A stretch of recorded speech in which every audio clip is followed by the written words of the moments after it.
Hello,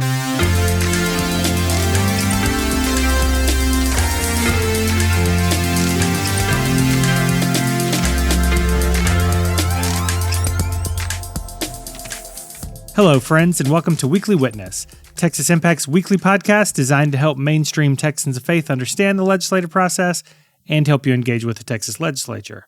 My name is Scott Atnip, your host and Texas Impact's Director of Public Witness, and it's cold outside, but the climate conversation will keep us warm today as we welcome Susan Alvarez, Director of the Environment and Development Department with the North Central Texas Council of Governments.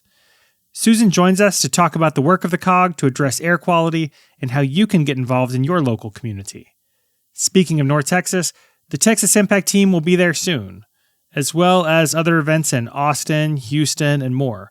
Check out our new events page at texasimpact.org to see the upcoming schedule and register for an event near you. Y'all, we are less than 2 months away from the all-important Texas primary elections, which will shape the policy discourse in Texas for the next 2 years. And I hope you're paying attention. And I hope that you're inviting a friend to join us at the upcoming events for tips, tools, and resources to engage in advocacy and civic engagement work in 2024. Texas Impact is excited to partner with you. More, we're excited to see how Texans of faith engage to shape the policy discourse this year and beyond. We hope Weekly Witness is a meaningful resource for you all this year. Please let us know your ideas for the program during this important election cycle. As always, you can email me at scott@texasimpact.org. But for now, I hope you enjoyed this week's conversation with Susan Alvarez.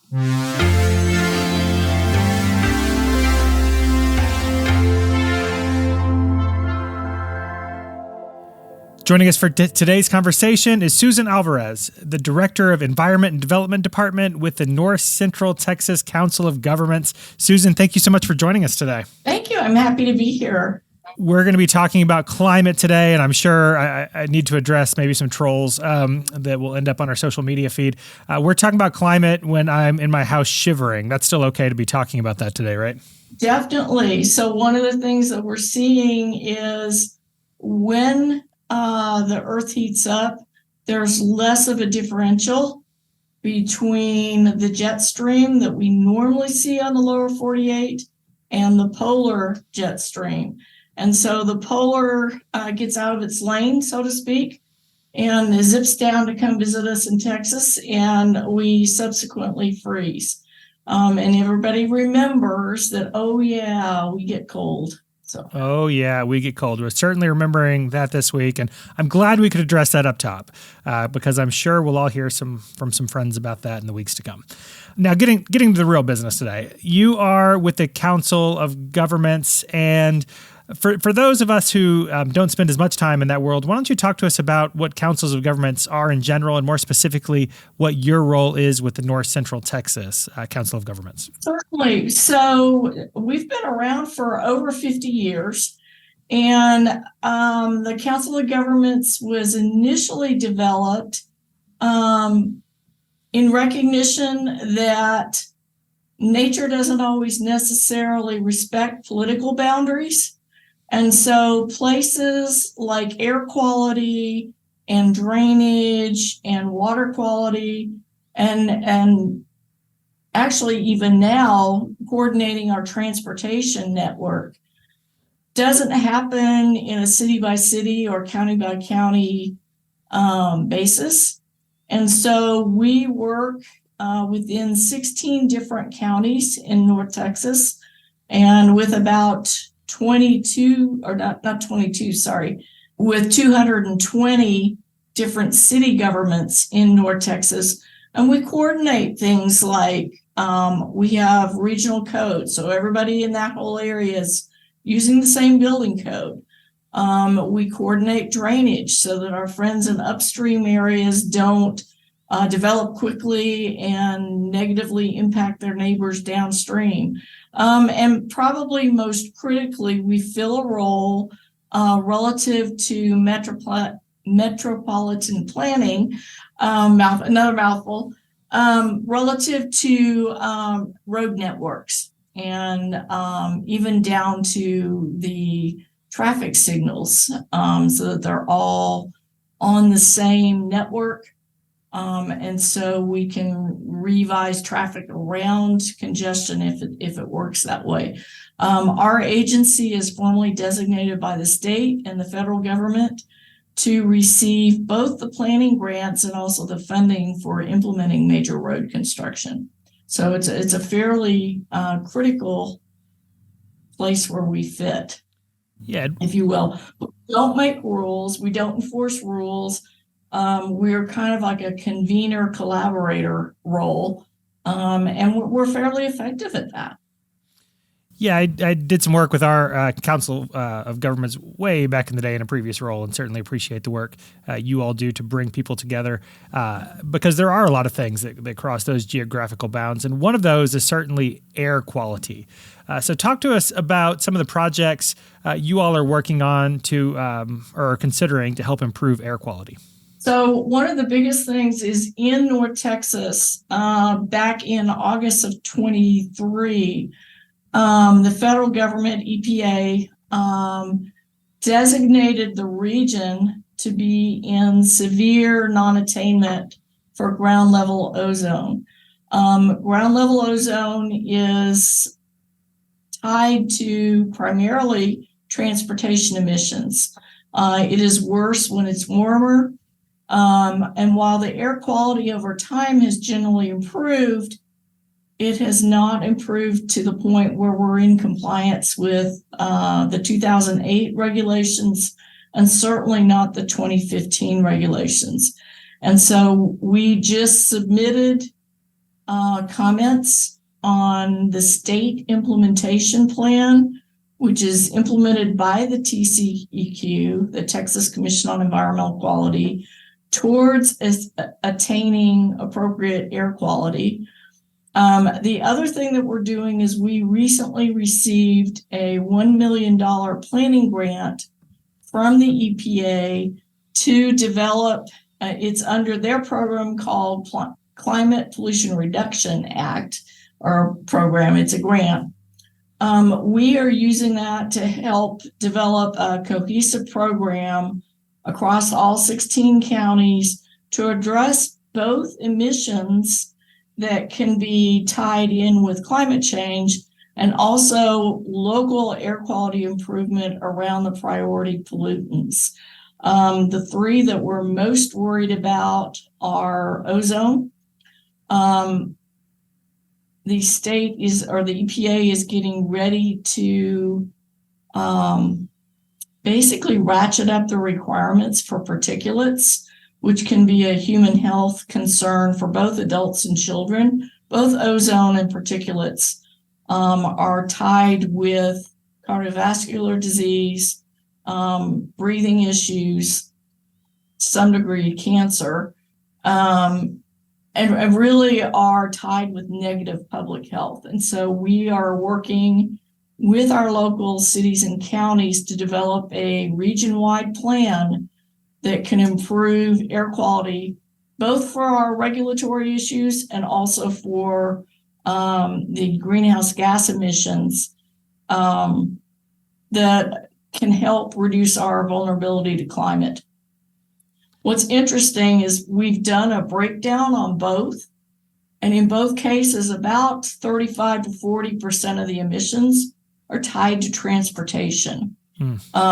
Big chunk to industry on the priority pollutant side, big chunk to energy on the emissions side. So by addressing them holistically, we're hoping to improve local air quality, improve compliance, and at the bottom line is improve public health. 40% from transportation. Wow, that is a lot. And I've driven through DFW recently, and there's certainly some traffic there. Tell us a little bit about the Dallas-Fort Worth Air Quality Improvement Plan that your office is working on putting together. So we are actually working as part of our workforce development group here at the COG and with our transportation group. We're going everywhere from Dallas and Fort Worth to the cities of Fate and Aledo. We're basically going anywhere where they'll let us talk, which I have been known to make shameless plugs. What we want to do is bring forward a plan that addresses our community's needs. Under the EPA protocol, they want to show that it addresses emissions. They also want to show that we are implementing efforts that can address environmental justice concerns. Excuse me. And that's under the EPA's Justice 40 metrics. Critically, what we have found is those communities that are low income, communities of color, elders and children, not only are more adversely impacted by climate impacts, but also local air quality. A lot of times those neighborhoods are near industry, they're near freeways or roadways, they're near other sources of pollution. And so we're really trying to focus in. This is actually a great opportunity to help address some of the environmental justice disparities that we have in our communities. Yeah, and that environmental justice component is one that certainly Texans of Faith care a lot about. When you're addressing cities or when folks are getting involved in this work, which sectors of city government are you focused on for projects to improve air quality? Well, it's really interesting because all sectors. So in some cities that have smaller governments, the city manager is the public works director, is the general mail person.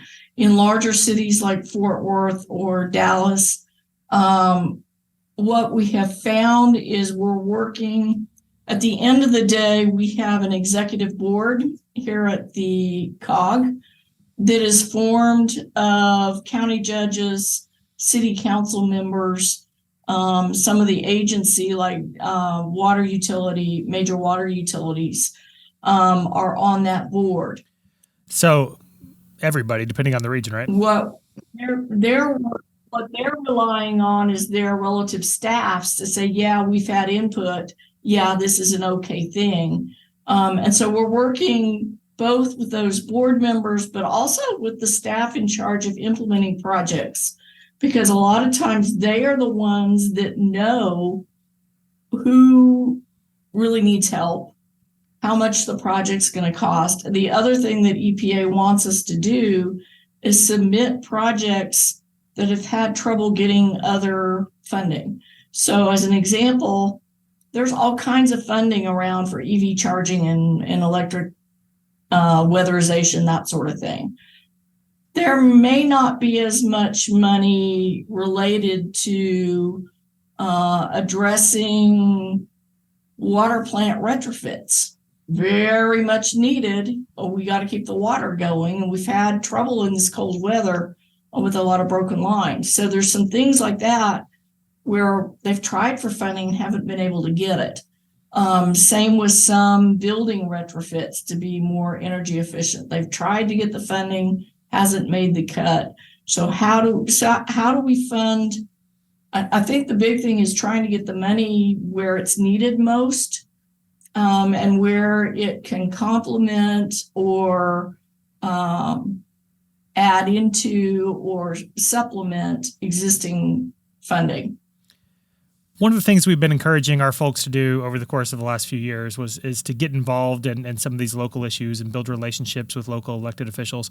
And I know as folks have those conversations, funding is often one of the things that'll hold up or cause folks to say no. Is there a source? Where can folks go to learn more about what projects could be funded? So if they are Googling, they can Google EPA and Climate Pollution Reduction Act or project or program. That's where the EPA has set forward all the rules for who can apply for funding, what the funding can be used for, how does it need to be set up. 60% of the funding, or the I guess not the funding, but 60% of the points as they're evaluating public applications for this funding is going towards efforts again, in low income communities of color, elders, and children. So if we're able to get a really cool project in an area that desperately needs it, that's going to be a higher priority project on the EPA's shopping list than otherwise. They have several tiers of funding, starting at $2 million, going all the way up to $500 million. But there's a catch. There's only 2 projects for each kind of project in each area. So I don't know how they're going to sort that out. We've been trying to coordinate with the cities, with the state, to make sure we're not duplicating efforts so that we're one of those 2 getting funded. Additionally, for your listeners that might be in the Dallas-Fort Worth area, if they Google North Central Texas Council of Governments, and you can use the acronym, and you also look for DFW Air Quality Improvement Plan, that will get you to both our government and our community surveys. And both surveys are available in English and Spanish. We're trying to get the government impact or get their input into the program so that we know what cities are interested in, so that we can take it to this board of elected officials and say, this is what your folks say they want to do.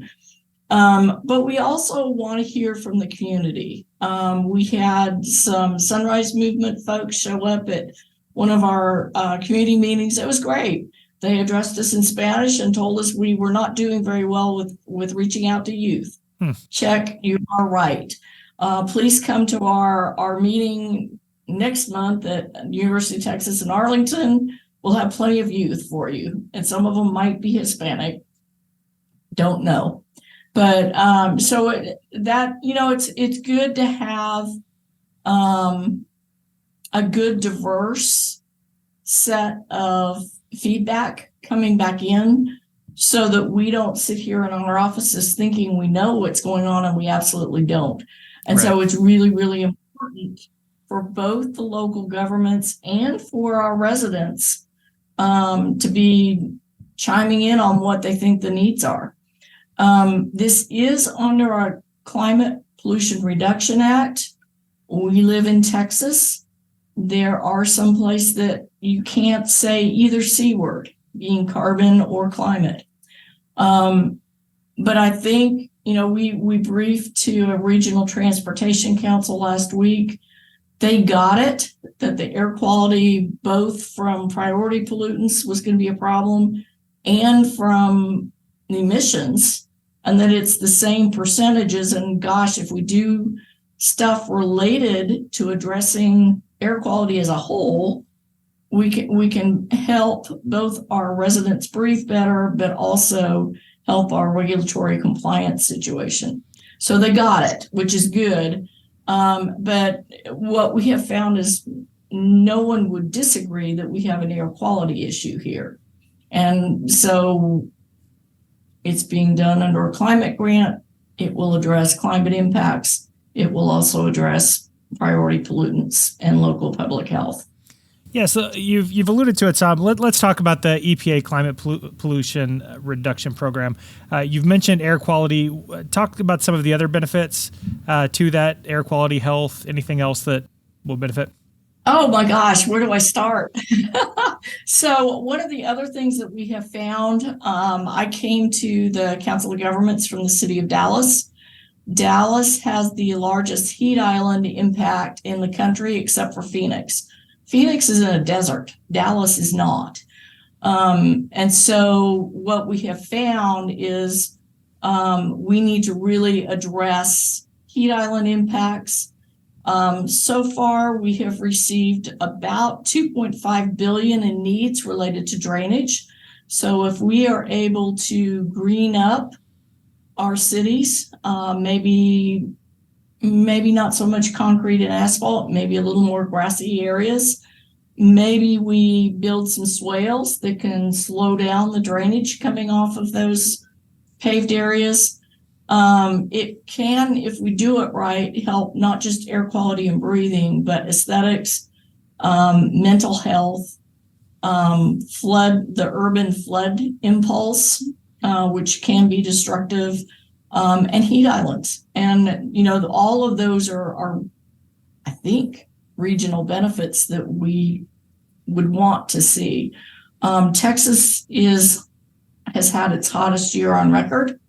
So anything that we can do to mitigate that, certainly we should be exploring that. Yeah. So speaking of heat, I guess, and flooding, as I understand it, this work should also help the region be more resilient during extreme weather events.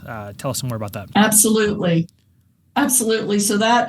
So one of the things coming from the city of Dallas, they just completed a $325 million tunnel that drains the east side of Dallas because it's all developed. And it's flooding, and it was developed early 1900s. And so there is no room for the size of drainage features that they really need. Realistically, we can't tunnel our way out of increased rainfall. And so it just is prohibitively expensive.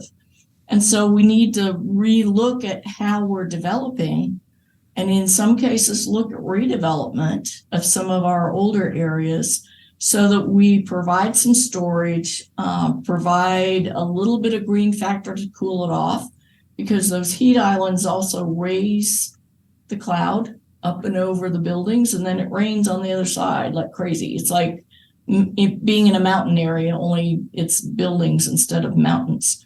And so realistically, we need to add more storage for runoff, add more probably native vegetation that can survive with its hotter, and mitigate it. Mitigate along our roadways. We talk about some of the transportation elements being other forms of mobility other than everybody in their own car. And even electric cars won't fix the challenge of congestion.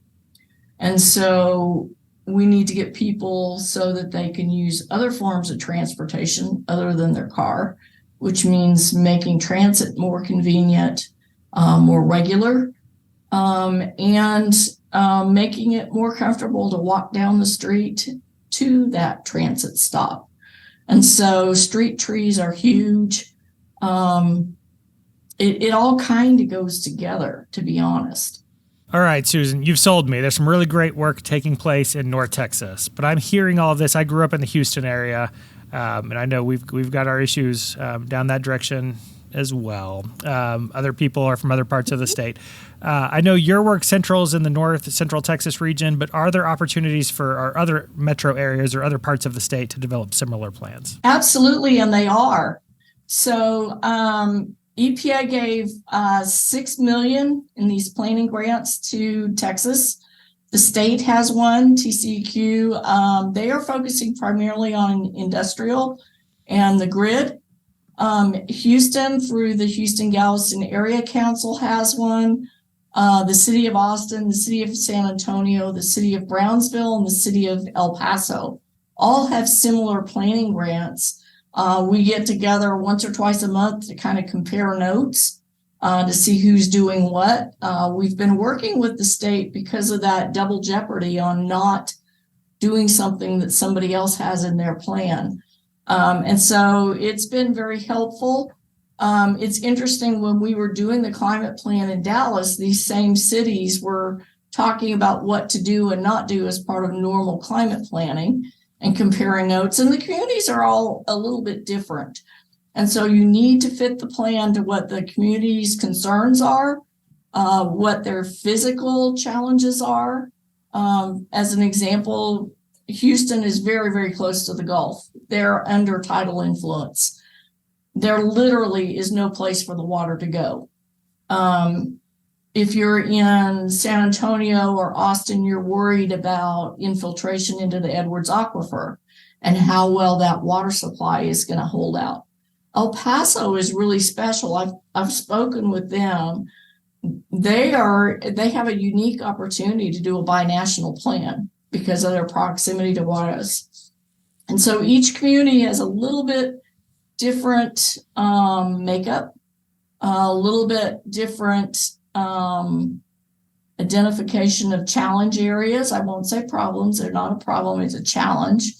And a little bit different on how basic governance.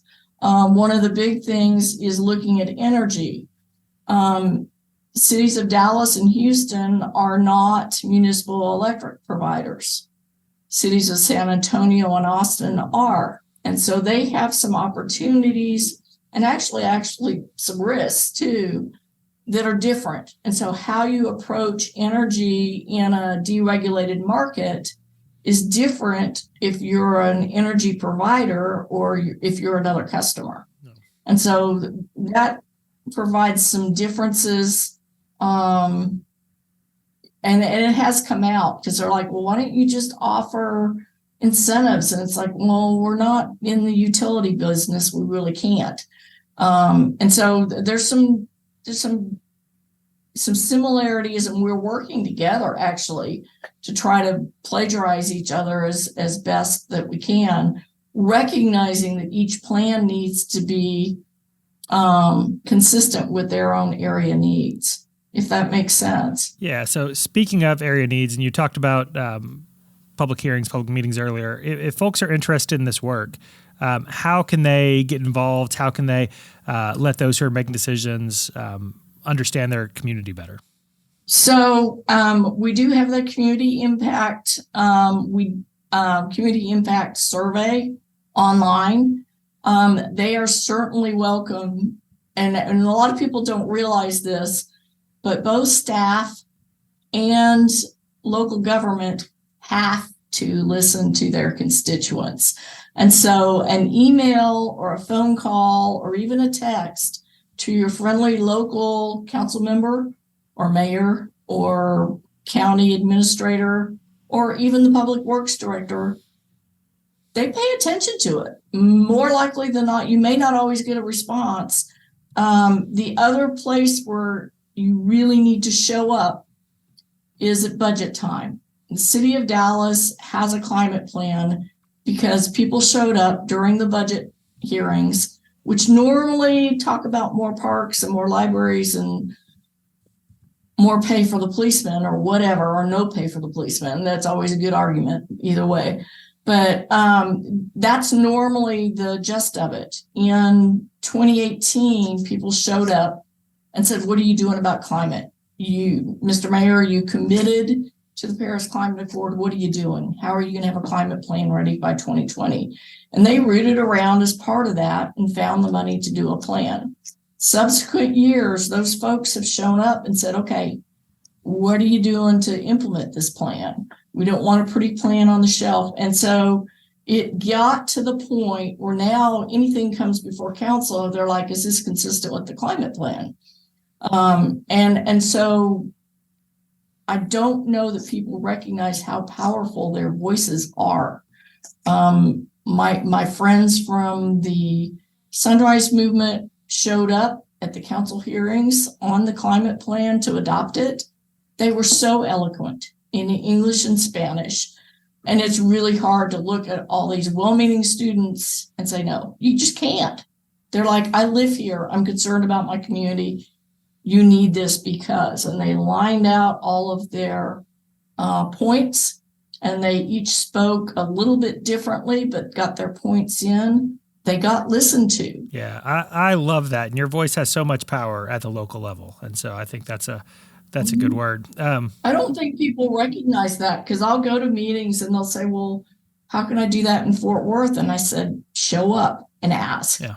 I love that. And Susan, I really appreciate you taking the time today. I wonder if there are any closing thoughts or shameless plugs you'd like to leave us with. Closing thought and shameless plugs. I love them both. Is I know y'all work with churches. I respect the power of church in the Texas community. Whatever you can do as a church community to support your local government in doing what they could and should do to help address environmental justice in your community, you should do it. Please do it. Amen. It is welcome. Thank you. Any other shameless plugs before we go? Our schedule of meetings in North Texas is on our website, and y'all are welcome. All right, Susan, thank you so much for the time today and for the work you continue to do.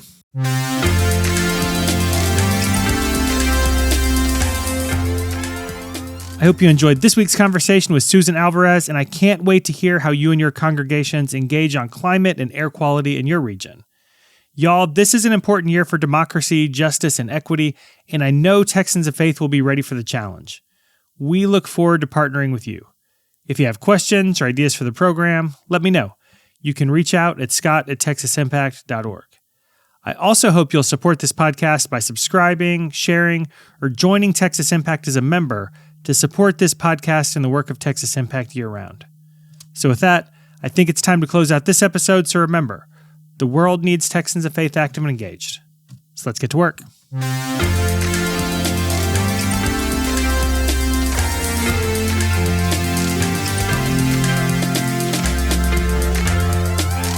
Weekly Witness is hosted by Scott Atnet, engineered and produced by David Fasalo. Our executive producer is B. Moorhead. The opinions expressed on Weekly Witness are those of Texas Impact and our guests, and do not necessarily reflect the views of our sponsors. Weekly Witness is a product of Texas Impact, people of faith working for justice. Visit us online at texasimpact.org.